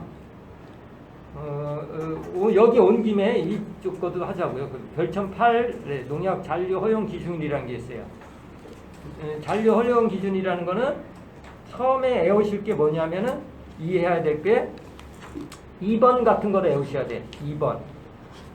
최대 무작용이라는 게 있어요. 노엘, NOEL이라고 해서 노 업절부드 뭘 쭉 나와요. 그런데 조금씩 늘려도 이상이 없는 양, 아무 작용이 안 되는 걸 기본이고요. 그 다음에 일일 섭취 허용량이 있어요. 일일 섭취 허용량. 이거는 뭐냐? 그 노엘에다가 아무리 먹어도 이상이 없는 양의 이게 이제 거기에다 안전계수를 곱한 게 일일 섭취 허용량인데 하루에 매일 이 정도 먹어도 이상이 없는 양. 이해되시죠? 2번부터 이해하시고 2번 일일 섭취 허용량 ADI라는 게 노엘에다가 안전계수를 곱해요. 안전계수는 보통 10분의 1 정도 돼요. 10분의 1로 아시면 돼요. 그 다음에 3번 같은 경우는 여기 잔류 허용 한도가 있는데 4번하고 같은 내용이에요. 거의 같은 내용이라 그냥 3번 공식을 외우시면 돼요. 농산물 섭취량 1일의 킬로그램 분의 ADI 아까 계산했죠. ADI 계산했고 곱하기 거기다 체중을 곱해서 농산물 섭취량을 나누면 PL이 돼요. 거기서 이제 MRL도 그 비슷한 내용인데 이론적이냐 실용적이냐 이렇게 세 가지만 알면 되겠죠. 제일 기본이 되는 건 노예, 최대 무작용량, 이상 없는 양. 그 다음에 두 번째 일일 섭취 허용량 ADI가 있는데 하루에 이 정도 먹어도 이상이 없는 양. 그다음에 허용 한도, 잔류 허용량 MRL이 있는데 이거는 이 농산물 섭취량 분의 ADI 아까 계산한 하루에 이 정도 먹어도 이상 없는 양에다가 체중을 곱한 게 요게 이제 이론적 잔류 허용 기준이에요. 몸속에 남아서 이렇게 작용하기 때문에 거기 체중까지 이제 곱하게 돼요. 그렇게까지 이해하시고 그 옆에 거 다시 넘어가겠습니다. 그 옆에 거 왼쪽 거 그 표 있는 그 왼쪽 거 보시면 대액조제법 아까 얘기했어요. 그 소정 용수의 양을 첨가해서 약재의 양을 계산하는 거거든요. 그래서 문제가 이렇게 나와요. 45% 유제 600배 희석해서 10R당 120리터를 살포하여 해충 방지하고자 할 때 유제의 사용량, 농약의 사용량을 물어봤어요. 그런데 아까 농약 그 사용량을 계산할 때 이렇게 희석 배수분의 살포량, 농약 양을 얘기했죠. 그죠? 그런데 여기 뭐 45%도 나오고 뭐 10R당 뭐 이런 게 막 쭉 나서 요 10하고 45는 혼동을 주기 위해서 준 거고요. 우리가 주의 깊게 봐야 될 거는 희석 배수. 희석 배수가 어때요? 600배수죠. 그죠? 600분의 그다음에 10R당 120리터니까 120리터만 유의해서 보시면 되는 거예요. 그래서 120 곱하기 이게 리터니까 1000으로 환산해요. 그래서 600분의 이게 뭐 12만이 되나요? 그래서 답은 200ml 된다. 이렇게. 이거는 필기시험에도 나오고 실기시험에도 난다 그랬어요. 하시고. 그 밑에 보시면 이게 날런지 안 날런지는 모르겠어요. 이거는 이제 연습을 많이 해 가셔야 돼. 요 정도는 날 것 같아요. 많이 맨 쉽게 나면 맨 위에 우리 지금 했던 거 그 정도 날 것 같고 어렵게 나면 두 번째 하나 둘 세 개가 있는데 요 정도 날 것 같아. 공식을 외워가야 돼. 그래서 농약 사용량은 첫 번째 있는 거 농약 사용량은 농약 유효 성분 농도 곱하기 비중분의 추천 농도 곱하기 단위 면적당 소요 살포 양량 액량 이걸 하는 거죠. 그래서 문제가 비중 1.15인 땡땡 유제를 0.05%로 조제할 때 50%를 0.0으로 조제할 때 10R당 5말 100리터를 살포하고 할 때 농약량 이렇게 물어봤어요. 그러니까 이게 유제 뭐 프로 나오고 비중 나오고 이러면 이 공식에 이제 그 농약량 소요 농약량을 이 공식에 넣어서 이제 계산을 하면 되겠어요. 그래서 여기서 보면 농약 유효 성분 농도 곱하기 비중이잖아요. 근데 성분 유제가 50%니까 50 곱하기 비중 1.15를 곱한 분의 추천 농도가 얼마야? 0.05로 만들고 싶다고 그랬어. 그냥 프로테지 계산 안 하고 그냥 그 숫자 그대로 넣는 거예요. 0.05%니까 0.05 곱하기 이제 이게 이제 100리터인데 100리터 그냥 5마리 가로 속에 주어졌잖아요. 그러니까 100을 주고 밀리리터를 하려면 1000을 곱해줘요. 그래서 답은 86.95ml가 돼요. 이런 식으로 어렵게 나면 이렇게 날 수도 있고 또 물의 소용량 이거 맨 위에 건 농약 소용량이고 물의 양을 물어볼 수도 있어요. 물의 양. 그럼 물의 양은 어떻게 해? 농약 곱하기 처음에는 희석액 농도분의 유효 성분 마이너스 1부터 하고 거기다 농약량을 곱해주고 거기다 다시 농약 비중을 곱해주면 돼요. 좀 어렵죠? 증량자도 이렇게 공식을 외워서 가셔서 자꾸 연습을 하셔야 돼요. 증량제 양은 원하는 농도분의 원분제 빼기 1에다가 원분자 무게를 해주면 돼요. 증량제 양 한번 계산해 볼까요? 10%의 땡땡 분제 1kg을 2% 분제로 만들려고 할 때 증량제 양 이렇게 됐어요. 그래서 증량제 양은 공식을 외우셔야 된다고 그랬어요. 그래서 원분자 무게는 1kg니까 1 하고 가로 속에 있는 원하는 농도가 2%로 만들려고 그래요. 2분의 원래 있던 10% 그죠? 빼기 1 요 가로 속에 있는 것부터 대가로부터 계산하고 나머지 1 곱해주면 4kg이 되겠습니다. 계산하는 거 꼭 연습을 해가 되지. 계산하는 거 나와요. 시속 배수하는 거. 1차에 나오든지 2차에 나오든지. 여기까지는 연습이었고 이제 지금부터 어려워요. 다시 1페이지로 가겠습니다. 지금부터 이제 이게 농약의 개요에 대한 거 아마 아시는 분은 저기 할 건데 한번 훑어보고 갔고요. 이제 1페이지 오른쪽부터 하겠습니다. 농약은 사용 목적에 따라 살충제, 살응해제, 살선충제, 살연체 동물제, 살서제, 살초제, 살어제, 살균제, 제초제, 살조류, 식물생장조절제, 생물농약, 혼합제, 보조제 이게 다 농약이에요. 다음 중 농약이 아닌 거 이런 문제가 나요. 가끔가다 이해하셔야 되겠죠. 뭐 외울 필요는 없는 거고 이해하셔야 돼요. 가끔가다 아는 게 뭐 식물생장조절제 이런 것도 다 농약에 속해요. 조절제, 혼합제, 보조제. 그럼 옆에 것도 알아야 되겠죠. 이렇게 앞에 것만 나오는 게 아니라 세부적인 것도 나오겠죠. 그러면 구분을 하셔야 돼요. 아무튼 살서제는 아니래요. 5번은 빼겠습니다. 지약은 뺐겠습니다. 지약은.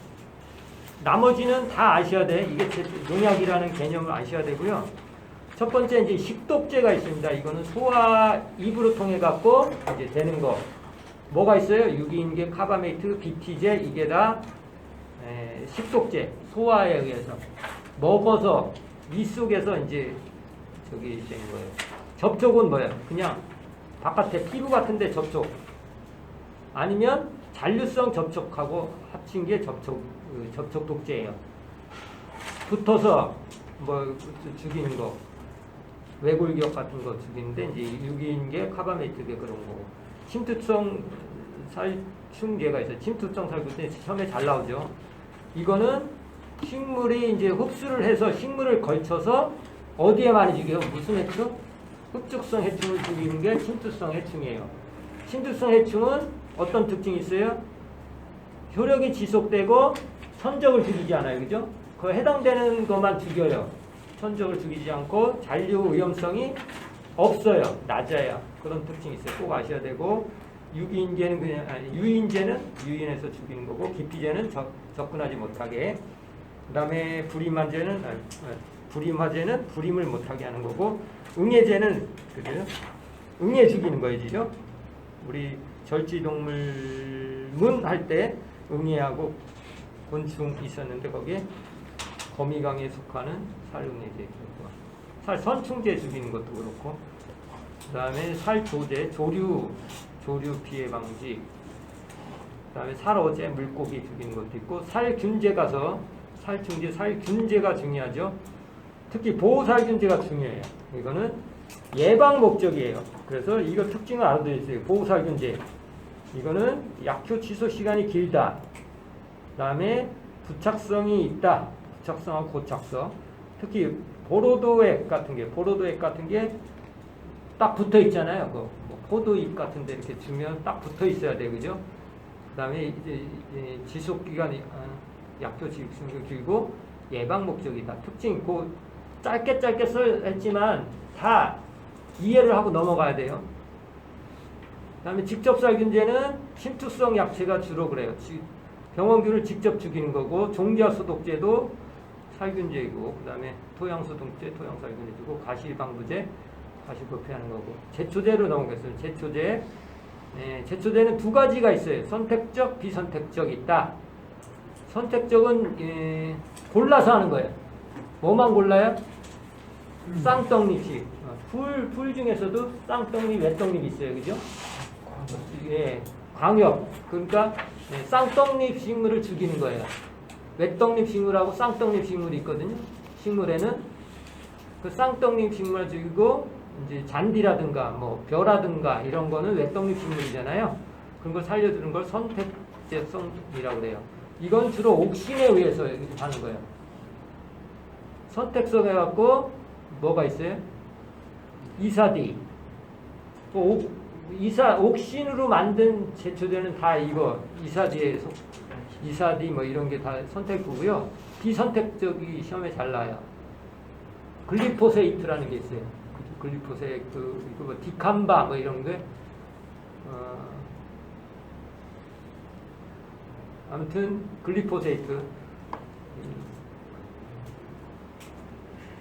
그 다음에 이제 이 뒤에 나오니까 나중에 하고 작용지역 제초제 같은 경우는 어떻게 죽이냐면 광합성을 못하게 한다든가 광 활성화할 때 동물 생산하게 한다든가 또 산화적 인산화 우리 광합성할 때 자세히는 안 했는데 산화적 인산화 이런 거를 못하게 에너지를 만들어야 되는데 이제 그 광합성에서 그거 못하게 한다든가 또 식물 호르몬 작용을 못하게 아까 이사디 같은 거 뿌리면 그렇게 된다고 그랬잖아요.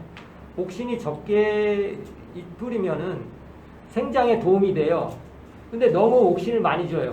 그게 이사디 같은 게 이제 그런 농약이 되는 거거든요. 그런 작용을 한다든가 단백질 생합성을 못하게 한다든가 이렇게 해갖고 제초제 죽이는 거예요. 또 사용 시기에 따라 발화전, 발화호가 있고요. 살조류제가 있고 뭐 식물 생장 조절제 이런 거 호르몬 이런 거고 그다음에 생물 농약이 있는데 천적을 이용하는 거 이것도 생물 농약에 들어가는 거고 보조제가 있습니다. 보조제는 그 자체로는 역할을 못 해요. 다만 도와주는 거예요. 전착제 같은 거 부착잘 되게 되는 거고 증량제는 활석, 카올린, 벤토라이트, 규조토 이게 점토 광물의 다 종류죠. 이런 거는 무게를 높여주는 거고요. 용지에 녹이는 거. 이 잘 안 녹거든요. 농약 원재는. 그 녹여주는 거예요. 용제가 있고요. 그 다음에 유화제라는 게 있어요. 유화는 유화성 잘 섞이게 되는 거예요. 유제의 유화성을 좋게 하기 위해서 주로 계면활성제. 계면활성제는 아주 중요해요. 계면성은 아까 현수성도 있어야 되고 부착성도 있고 뭐 그래요. 여러 작용을 해줘요. 계면이라는 게 농약의 역할 중에서 계면활성제 하는 역할이 무지하게 많아요. 그다음에 협력제가 있고요. 또 약해 방제제가 있습니다. 다음 장 넘어가겠습니다. 지금부터 이제 정신을 똑바로 차리고 공부를 하셔야 돼요. 지금은 이제 여태까지 쉬웠고요. 지금부터 이제 좀 어려워져요. 살충제부터 들어갑니다. 살충제. 살충제는 뭐 많이 있어요. 7가지가 있어요. 7가지가 아니라 더 있는데 여기서 보시면 잘 보면 약간 붉게 쳐진 거 있어요. 붉게 쳐진 거를 중심으로 공부를 하셔요. 붉게 쳐진 거 시간이 없으면 시간이 있으면 뭐 얇게 쳐진 것까지도 하시면 좋고요. 그래서 유기인계라는 게 있어요. 많이 들어봤죠. 농약 중에서 제일 많아요. 그래서 이제 뭐 그림으로 나올 수도 있지만 모르겠어요. 이거 그림으로 안 나올겠죠? 우리는 그림으로 나면 이제 유기인계 같은 거 인이 중심이에요. 피가 인이거든요. 인을 중심으로 해서 산소하고 또 황하고 이렇게 결합해서 유기인계 농약을 만드는데 이 특징은 속효성 살충제다. 살충력이 강하다. 적용 해충이 넓다. 그렇게 돼 있어요. 그죠? 그 다음에 약 이름은 뭐야? P자로 끝나요. 메프, 파프, 데프 이렇게 PPP 이렇게 끝나요. 푸. 아니면 TO. 아니면 포스 이렇게 끝나요. 그래서 파라티온, 티온으로 끝났죠. THIO. 그 다음에 클로로피리포스, 포스. 이게 유기인계예요. 유기인계는 뭐냐? 아세틸콜린 저해제예요. 유기인계는 주로 살충제 지금 하고 있어요. 헷갈리면 안 돼. 이제 계속 이제 헷갈려 또 이제 살균제, 살충제 뭐 헷갈리는데 지금 살충제 중에 유기인계를 하는데 아세틸콜린 저하제예요. 신경 물질 중에 곤충의 신경, 사람들 뭐 신경 있지만 곤충도 이제 신경계가 있어요. 뉴런이라는 게 이렇게 뭐 작업하는 데인데 뉴런하고 그 축색 돌기 사이에 이제 뭐 그 신호 전달하는 신경 물질이 있는데 그게 아세틸콜린이에요. 그거를 전달 못하게 하는 거예요. 뭐 농약을 치면 바로로 떨면서 죽잖아요. 그러니까 계속 그 농약을 치게 되면 신경이 흥분된 게 계속 전달되는 거야. 멈추든지 뭐 이렇게 해야 되는데 이게 계속 하니까 막 바로 계속 떨면서 죽는 게 아세틸콜린, 유기인계도 그렇고요. 카바메이트도 아세틸콜린 저하제인데 카바메이트는 이제 카바믹스라는 골격이에요. 그죠? 카바는 CAR는 뭐 이렇게 끝나요. 그런데 특징, 유기인계 특징, 카바메틱의 특징 알아두셔야 돼요. 이것도 속효성이에요.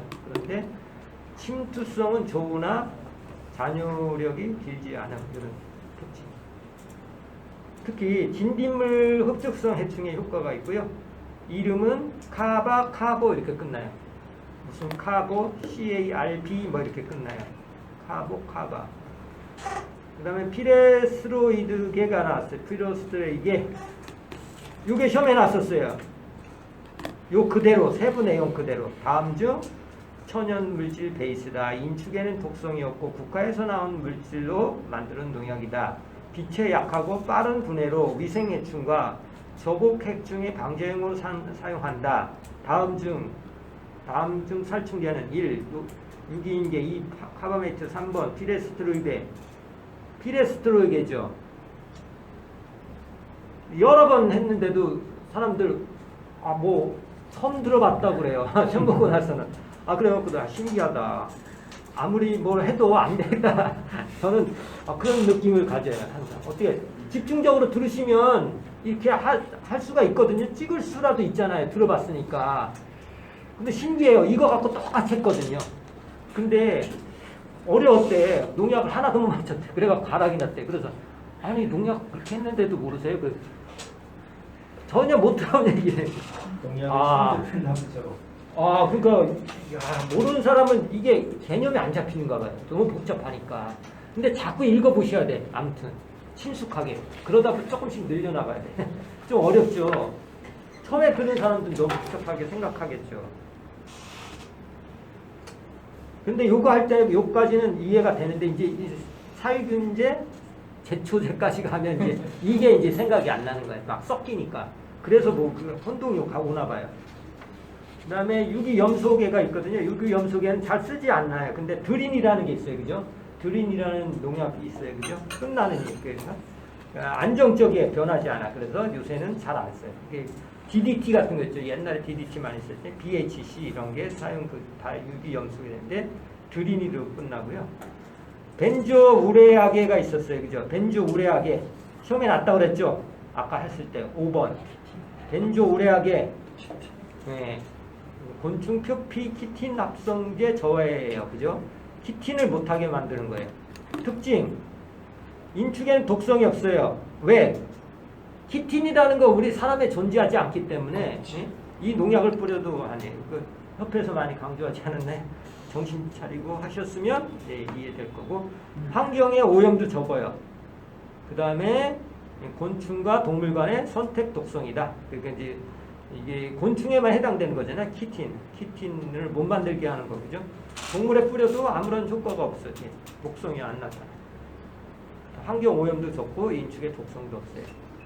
그래서 벤조우레아계가 시험에 잘 나오고 아까 피레스트로이게 뭐 유기인계 카바메트 다 나오죠. 살충제니까. 그 다음에 네레이톡신이라는 게 있어요. 갯지렁에서 추출했나 봐요. 그래서 탑. 나중에 보면 벤설탑 뭐 이런 게 나와요. 이런 거는 뭐예요? 네레톡신계예요. 갯지렁에서 나와서 한 거고 접촉독이 있고 소화 중독제예요. 침투력과 잔유성이 우수해요. 특징이 이렇게 있죠. 기타 뭐 있는데 그거는 생략하겠습니다. 그 다음에 이제 살균제 넘어가겠습니다. 살균제. 살균제는 중요하겠죠. 왜 중요해요? 수목병에 이렇게 하는 게 다 살균제잖아요. 그러니까 좀 알아두셔야 돼요. 그래서 벤지미다졸,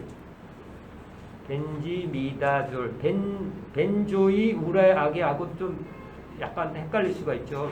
같은 벤자로 시작하니까.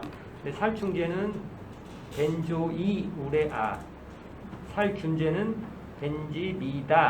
벤지미다졸 이렇게 돼요. 그래서 미다 이런 게 다 질소래요. 그 질소가 이제 가장 살균제 중에서 이제 유명한 게 벤지미다졸인데 베노밀 있어요, 그죠? 베노밀 들어보셨죠? 살균제 하실 때 베노밀이 벤지미다졸이에요. 같은 배자니까 그 정도 아시고 트리아졸이라는 게 있어요. 트리아졸. 트리는 3개잖아요. 질소가 3개 있다라는 거고 아미리데라는 게 있고 아미라이드라는 게 아미라이드라고 읽어야 되겠네요. 그런 게 있는데 중요하지 않고 4번 유기인 게 중요하죠. 살균제도 있고 살충제도 있고 유기인 게 있어요. 포스로 끝나요. 주로 포스. 헷갈리겠죠. 살충제도 포스 끝난다고 유기인 게. 그 다음에 살균제도 주로 포스로 끝나요. 그 다음에 이거 보시면 스트로빌리린 여기 뭐 사상균의 천연 대사물 있고 7번이 중요해요. 디티오 카바메이트계 살균제 중요한 건 이제 7번 1247 여기 굵게 돼 있죠. 그거를 중요시 공부하시고 시간 되시면 그 흐릿하게 써 있는 것도 공부하시면 돼요. 디티오 카바메이트는 유기유황제 여기 만코제브 지람 이거 더 많은데 만코제브 나온단 말이에요. 아까 만코제브 뭐였었어요? 유기유황제인데 이게 또 지람이라는 것도 있어요. 만코제브도 그 균 저기 할 때 많이 뿌리잖아요.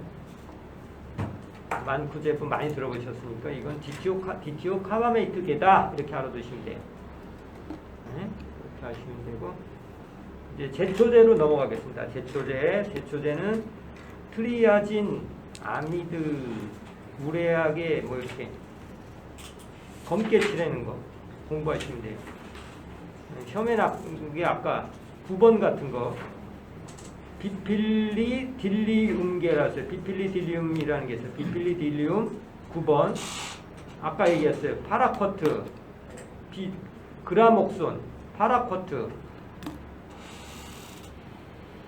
글리포세이트도 그렇고 파라쿼트, 그라목손도 비선택적이에요. 다 죽이는 거예요. 파라쿼트도 그렇고 파라쿼트 그거는 어떤 제초제냐면 비필리딜리움계라는 다 죽이는 그라목손 우리나라 말로 농민들이 많이 얘기하는 그라목손이 파라쿼트예요. 비선택적이에요. 비필리딜리움계 제초제의 일종이다. 이렇게 알아두셔야 돼요. 그 다음에 이제 살균제 이쪽 거 이제 작용기작으로 넘어갈게요. 지금 구분은 조금 어느 정도 됐죠. 또 너무 복잡하기 때문에 이제 여기서부터 복잡하기 때문에 주의하시면서 잘 보시면 되겠습니다. 살균제부터 나와요. 우리 두 번째 왼쪽에 두 번째 했던 거 하고 자꾸 보면서 하도록 하겠습니다. 살균제는 4가지로 작용기작을 해요. 죽여요. 호흡을 저해한다든가 생합성 저해라든가 세포 증식을 저해한다든가 숙주식물의 병의 저항성을 증리한다든가 이런 게 나와요. 그래서 이런 걸 물어봐요. 다음 중 살균제의 호흡조에서 에너지 대사에 작용해서 이제 죽이는데 어떤 게 있냐? 그러면 뭐예요? 호흡조에는 SH 저하라는 게 있어요. 식물의 세포는 주로 SH가 있고 SS라는 게 있어요. S라는 게 황을 얘기하는 거예요. 그런데 SH는 약간 골격이 좀 센 골격이라고 생각하시면 돼요. 세포격이. 그래서 뭐 내한성이라든가 뭐 이렇게 좋다 이런 건 다 SH계예요. 이거를 못 만들게 하는 이게 호흡적에 속하는 거. 호흡적에 에너지를 그다음에 전자전달 그다음에 산화적 ATP 생합성을 못하게 한다든가 주로 살균제들은 뭐예요? 호흡을 못하게. 그럼 못 살아갈 거 아니에요. 호흡을 해서 에너지를 얻는데 이게 못하니까 해서 그렇게 죽이는 거예요. 호흡저해라든가 생합성제.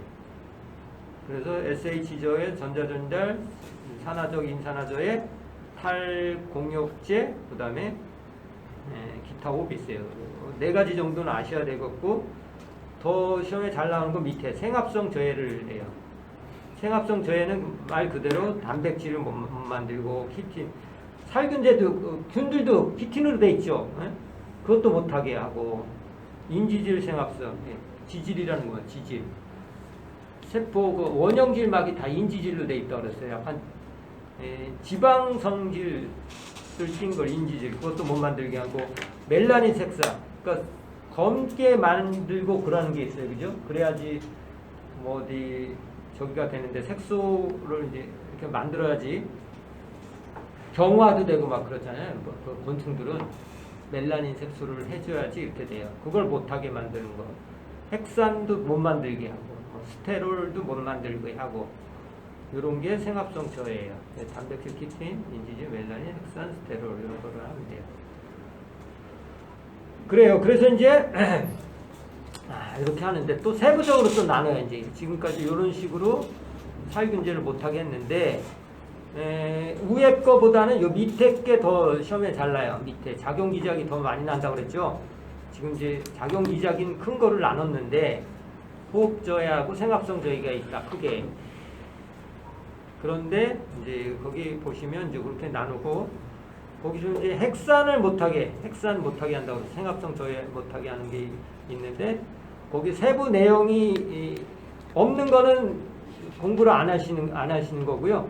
있는 거만 세부 내용에 있는 거만 이제 계속 눈에 익히시든지 쓰시면서 해서 이제 하시면 돼요.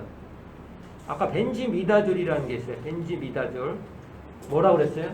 첫 번째 했을 때 세포 분열 못하게 한다. 그런데 나라는 게 있고 뭐 다, 라, 마, 바 막 있죠. 예, 세부 내용에 보면 뭐야? 주는 가나 다라로 나눠요. 가나 작용 기작할 때 가일, 가이, 가삼 뭐 이거 쭉 표가 나와 있는데 세포 분열 못하는 건 나로 시작해요. 나일 이렇게. 그 나일 그런 걸 애우라는 건 얘기 아니고 아무튼 벤지미다졸은 세포 분열 못하게 사는 거다. 그 다음에 호흡저하게 하는 게 시스트로빈이라는 게 있고 아족시스트로빈 있고 아미노산 못하게. 아미노산 못하게 하는 건 중요하겠죠. 왜 중요해요? 테트라사이클린 게 맨날 귀에 있도록 따갑게 공부했잖아요. 병리에서. 그러니까 시험에 나겠죠. 테트라사이클린, 아미노산하고 단백질 못하게 해서 죽이는 거예요. 라번 얘기하고 있어요. 테트라사이클린. 벤지미다졸 시험에 났다고 그랬어요.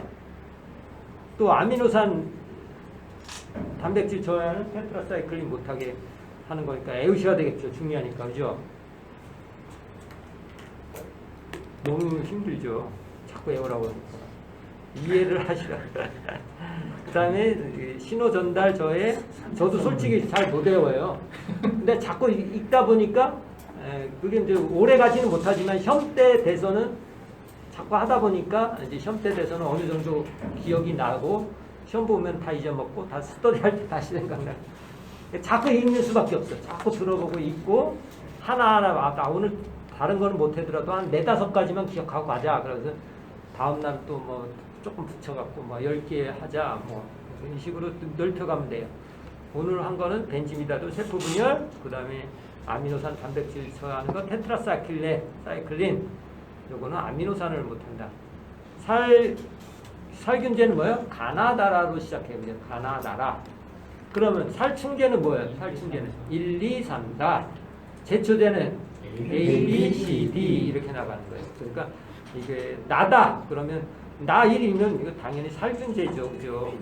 그거 중요한 게 아니라 이제 그것도 중요하지만 여기 뭐를 작용을 해서 못하게 해서 하는 농약 작용 기작이 중요하다 이거죠. 한두 문제 나왔고 많이 나는 거죠. 2문제 정도만 나오고.